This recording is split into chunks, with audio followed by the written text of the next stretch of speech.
आरती शिव महापुराण की कथा आप लोग सुन रहे हैं, बड़े ध्यान लगाकर सुनना। दो चीजें हैं जो चलित में किसी को दी नहीं जाती। एक अपने घर का तवा, तवा जानते हो, जिस पे रोटी बनाते हो। कोरा तवा है, उस पर आपने कभी रोटी नहीं बनाई है तो आप किसी को दे सकते हो, मना नहीं।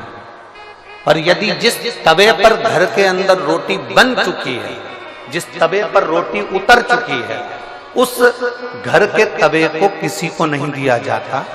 क्यों? क्योंकि घर में जो बच्चे हैं वो बीमार की बीमार बने ही रहते हैं, वो कभी स्वस्थ नहीं हो सकते, कभी नहीं हो सकते। अगर एक बच्चा बीमार है तो दूसरा ठीक होगा, दूसरा बीमार है तो तीसरा ठीक होगा, तीसरा है तो चौथा बीमार पड़ेगा, ये निश्चित। दो चीजें चलित में किसी को नहीं दी जाती, एक तवा, दूसरे नंबर की कढ़ाई। घर में जो कढ़ाई होती है जिसमें आप सब्जी बना ली है, कोई सामग्री तल ली आपने, पूड़ी बना ली, कोई सब्जी बना ली, कोई हलवा बना लिया, सीरा बना लिया, कोई पदार्थ बना लिया। कोरी कढ़ाई है ना, आपकी मर्जी पड़े उसको दे दो, चलेगा। कोरी कढ़ाई है ना, आप किसी को भी दे सकते हो।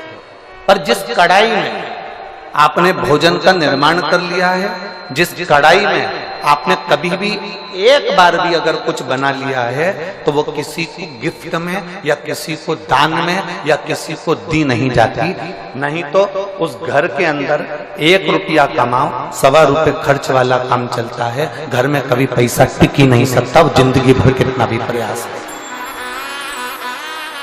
वो अपने जीवन में कितना भी प्रयास कर ले, घर में पैसा नहीं टिकेगा। वो भले कुबेर का खजाना लेकर आ जाए, चाहे वो दुनिया का भंडार भर कर ले जाए, पैसा आएगा जाएगा, घर के अंदर टिक नहीं। दो चीजें चलित में दी नहीं जाती। आपको बोलना है कौन कौन सी चीजें हैं। पहले नंबर की तवा, दूसरे नंबर की, हमारे यहां ये दो चीजें दी नहीं जाती, हम इसको देते नहीं। देना नहीं। हाँ, यदि वो कोरी है, उसमें ना रोटी बनाई गई है, ना उसमें कोई सामग्री बनाई गई है, अगर वो कोरी है तो आप दे दो।